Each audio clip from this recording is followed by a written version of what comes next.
Greetings collectors and welcome to today's retro game review. It's that time of year again, Christmas. After a rather chaotic year for many, it's a holiday that many of us associate with present giving, family time and togetherness. Christmas has always been one of my favourite times of the year and never ceases to invoke nostalgic feelings of Christmases gone by. There's something very special about something as simple as a shiny bauble, presents under the tree and twinkling lights. Of course, many of my early Christmases were intertwined with the arrival of new and exciting computer games. If you've been a follower of the channel for any time, you'll know that rather than cover a specifically Christmas-themed game, I tend to look back on games that I sank my time into around the holiday as a young gamer. This year, I'd like to take you all back to 1993 and a real vintage year for gaming. This was the year that I would come to love the real-time strategy genre, in what I still consider to be one of the best games of all time. It can be none other than the monumental Commodore Amiga classic hit, The Settlers.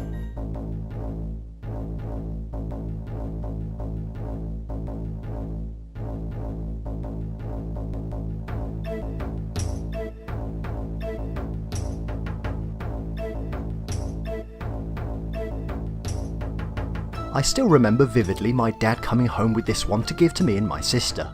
Needless to say, this game has been played a lot over the years. Sequels and re-releases have come and gone of course, but it's this Commodore Amiga original that has stood the test of time in my opinion. So join me today as we travel back to relive the magic of this gaming experience. So, what's it all about? In a nutshell, it's your task to build a thriving settlement, see off your rivals, and claim domination over the land. It sounds simple, and conceptually it is. In execution though, The Settlers is a masterpiece of economic integration, resource management, and tactical warfare. These elements all wrap up neatly into a fully functional ecosystem that produces a well-balanced game. As a result, it's a game that you can sink many happy hours into and tailor a winning strategy to your personal gameplaying preferences. Now, this is an episode that could easily take days to cover everything. The gameplay really is that detailed, and the level of strategy are as complex as you care to make them. Instead, I'd like to revisit the main aspects of the game that make The Settlers so revolutionary.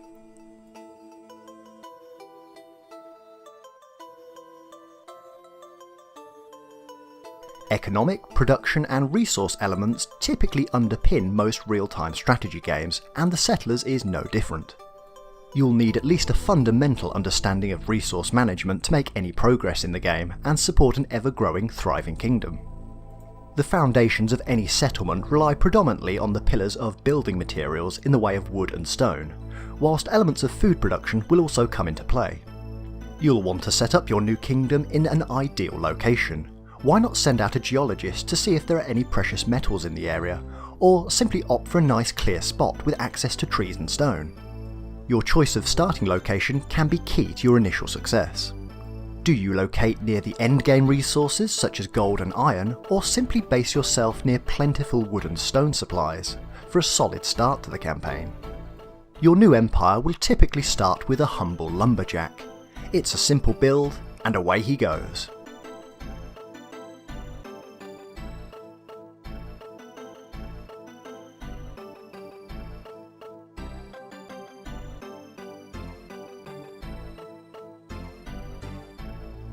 To join him, why not add a quarrier? Howdy neighbour! We now have the fundamental resources to build other dwellings. Buildings typically have three sizes in The Settlers: small, medium or large. You'll need to ensure that you have space before building. Larger buildings can only be placed on the spaces where there is an icon of a castle. From here, you may already want to set your eyes on world domination. Now that the stones are flowing, why not build a small guardhouse near the border? Once occupied by a knight, these allow you to annex the nearby area as a way of expansion. Of course, two things have now happened. We've started using up the natural tree resource and also our initial stash of wooden planks. No problem though, build a forester to reforest the land for your lumberjack. It's the first real interdependent ecosystem of the game, and perhaps the simplest. Now that the forestry element of your resource management is in place, you'll need to build a sawmill to produce wooden planks. Now we're getting somewhere, a self-sustaining supply of building materials. Using the handy menu, you can start to inspect your production rates and keep an eye on your resources. You may also wish to consider a windmill and a fisherman's hut at this stage. After all, food production will be required for expansion of the empire. Oh look, here comes our expansion now.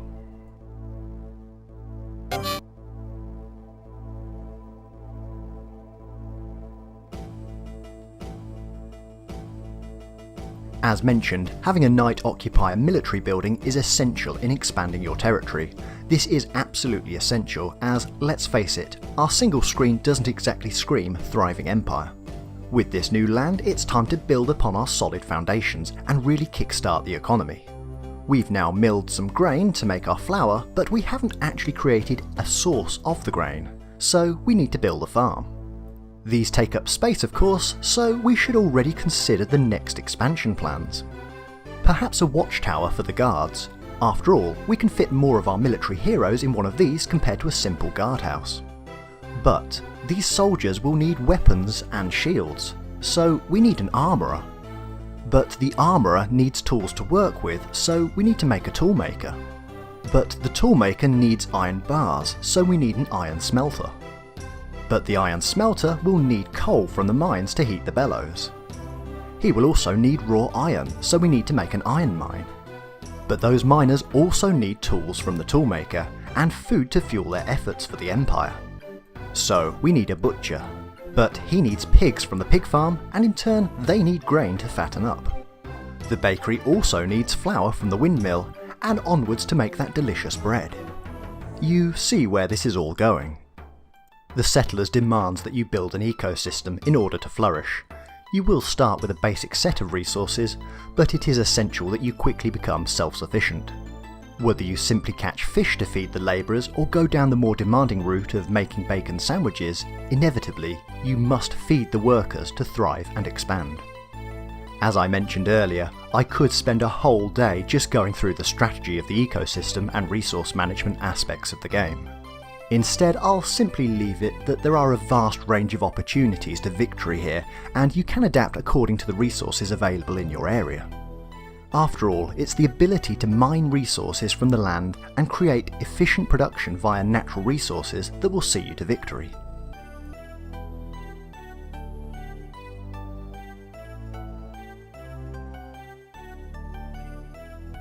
Of course, any small and productive happy empire will ultimately rub shoulders with its neighbours.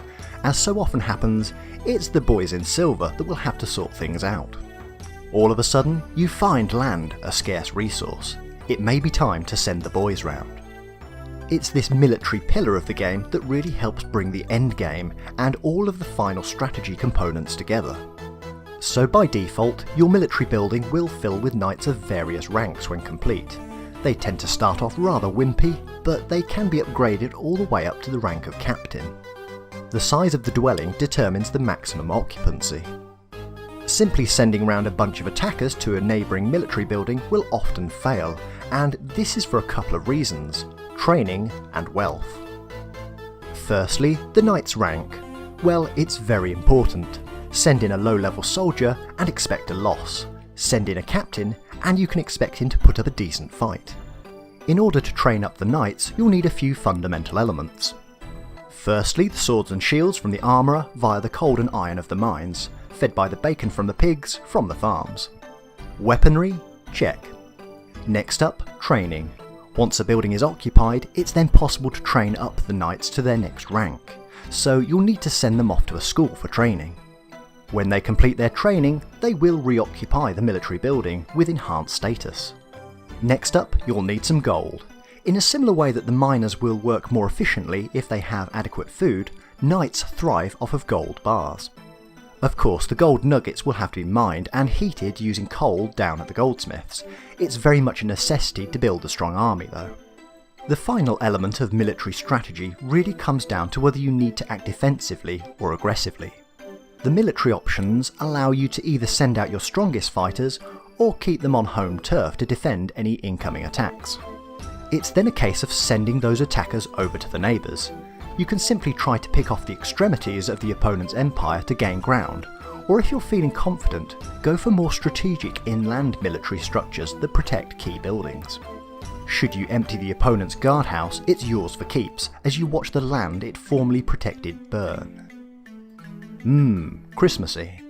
Each stage will have certain win conditions, usually related to land dominance. If in doubt, take the opponent's castle, as it's an instant win. In terms of levels, there is an excellent campaign mode, with the opponents becoming ever more tactical and ruthless. Some will burn your land, whilst others will attempt to land grab to hoard resources. Know your opponent's weaknesses to exploit them. Of course, you can opt for the 2-player modes, or even simply set up your own scenario of opponents, and even adjust their starting resources. Either way, you'll need the right tactics to win out the game. I personally tend to go down the strategy of a thriving economy to prop up an army in the endgame. By then I've usually amassed a significant army, picked off my opponent's strategic holdings, and raised the training of my army enough to send out several captains. There's some neat little design choices that help you decide which buildings to attack. The thickness of the cross on the military building will indicate how close to the border it is, whilst the height of the flag indicates how many knights are occupying it at the time. By the end of the campaign, I've aimed to flood what's left of their kingdom with my army.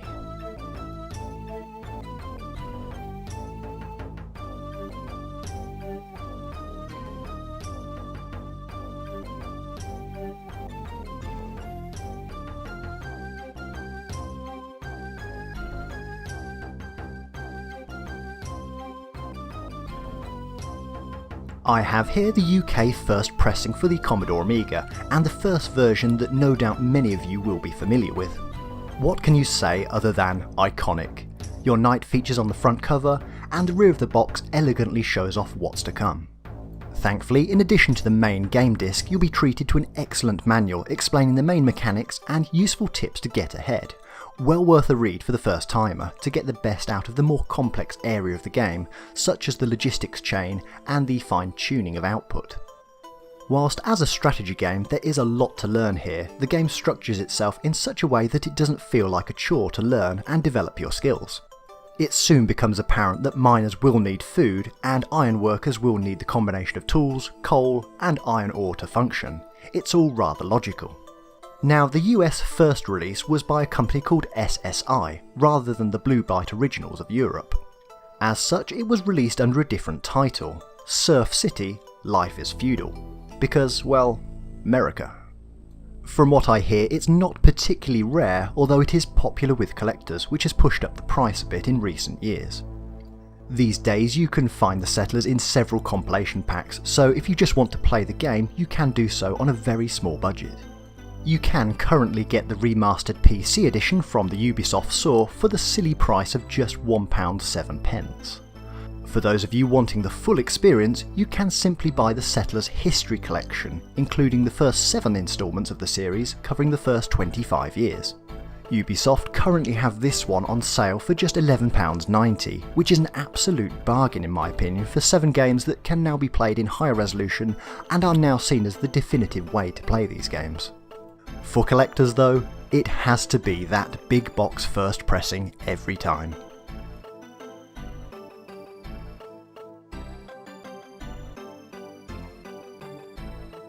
Upon release, The Settlers was an instant hit, and arguably the best strategy game of 1993.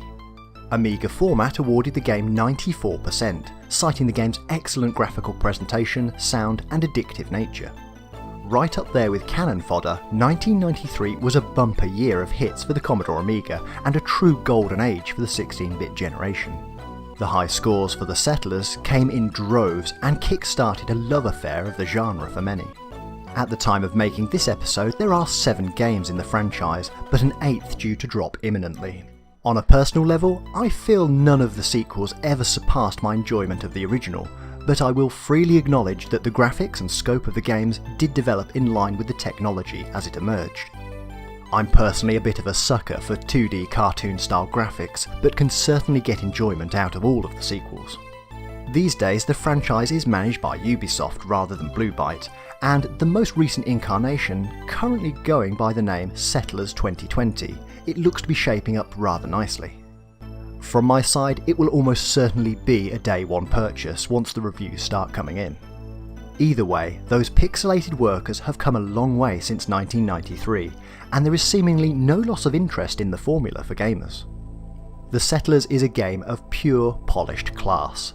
From its opening animations, to its glorious music, to its deep gameplay mechanics, it's a game that just works on every level. You can seemingly lose yourself for hours just watching the kingdom at work.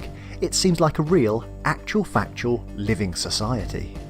Everyone has their station, and they all work for the greater good of the kingdom. In terms of why the original is still king though, well, for me it comes down to the game's placement and gaming niche. Sure, you can play any number of real-time strategy games, such as Dune, Command & Conquer, Total Annihilation or StarCraft. However, the vast majority of these are very much warfare based. Mine your spice, metals, energies or anything else, build the units and wage war. These games all have their place, but the focus purely on combat management can make them seem rather one-dimensional at times. They serve a very specific purpose. Personally, I feel that the Settlers managed to sidestep this element by encouraging the player to build a working ecosystem. It's not just build the barracks and military units. A quick win is often impossible. Instead, a well thought out kingdom can be the true winning strategy. You need the whole piece to work together to really succeed in the later levels. You can relax with a strong focus on farming, tweak all of those settings in the logistics chain, or play as an aggressive tyrant if you want to. When a brave knight wins a battle, it's not just his win. It's the farmer that grew the grain to give to the pig farmer, who gave his pigs to the butcher, who used tools from the toolmaker and gave the pork to the coal, iron and gold miners, who gave their haul to the goldsmith to smelt the gold, to the iron maker to smelt the iron, to give it to the weapon maker to make the swords and shields. Not to forget the stones and wooden planks that built the castle, which were in turn made from our first ever settler that chopped the wood to give to the sawmill. Yes, a single military victory here is shared by the kingdom working together. This, in my opinion, is where the Settlers still goes above and beyond in terms of gameplay. Yes, it's all interconnected, but it's all logical. The military victory here is as much down to this pig as it is the knight. Okay, well, of course it's the knight, but you get what I mean. It's a formula that keeps me coming back for more and more, time and time again. The farmer tends to his fields, that crop gets delivered next door to the pig farm. You see the pig carried to the butcher. You see the butcher carve the pig. You see the pork arrive at the mine. You see the miner's output based on the food he receives. And onwards, you see the humble toolmaker at work in his forge. The armourer making the swords and the shields, and the goldsmith making the gold bars to boost the morale of the military. Yes, there's no apparent behind-the-scenes sleight of hand here, you really do see everything about the kingdom at work. This is such a strong mechanic of the game, as it allows the player to instinctively learn and perfect the kingdom. Has a building failed to be constructed? Then they are probably waiting on wood or stones. Is a mine performing poorly? They probably need more food. The Settlers is probably as about intuitive a game you could make whilst also allowing for the complexities of multi-dependent industries. There's a clear opening gambit of resource production. Moving on to the land grab strategy, moving on to the building up of secondary industries, then finally culminating in an endgame concept of military conquest. What also sets this formula apart from similar games is that there is no concept of money in the original game. Think about that. It's a kingdom with no monetary exchange. Everything is paid for in wheat, pigs, bread or fish. Even the gold doesn't actually function as money, but rather as a status symbol. The result is a kingdom that doesn't actually need money to function.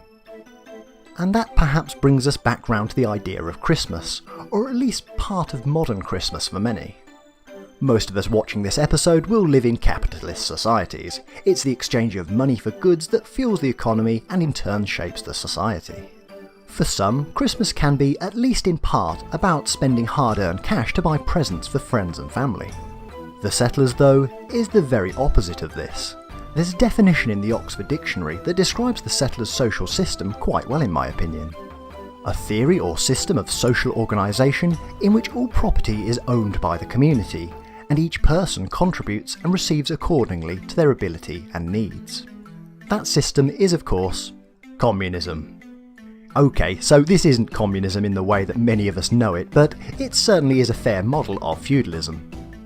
And without ending on a huge finger-wagging isn't capitalism evil and it's ruined Christmas or communism doesn't work discussion, I'd like to pose a question to you. Which are the gifts that really meant something to you over the years? As I get older, the need for things in my life diminishes each year, yet at the same time, holding on to those heartfelt gifts seem all the more important. Heartfelt gifts such as a simple kingdom building game that my family saved up for that Christmas all those years ago. Also, just as a note, I'm fairly sure my dad paid cash for this one rather than trading a pig. As we round off the year, the original Settlers game seems as relevant to me as it did back in 1993. It's fun, challenging, amusing in places, and above all, it brings back a wave of nostalgia for the hours I sat simply enjoying the experience of gaming. The numerous sequels and upcoming release seem to indicate that it's a game that also struck a chord with many others. As the holidays are upon us, I'm looking forward to settling down with this one once more. Wherever you are and whatever you're doing, have a Merry Christmas and Happy Holidays.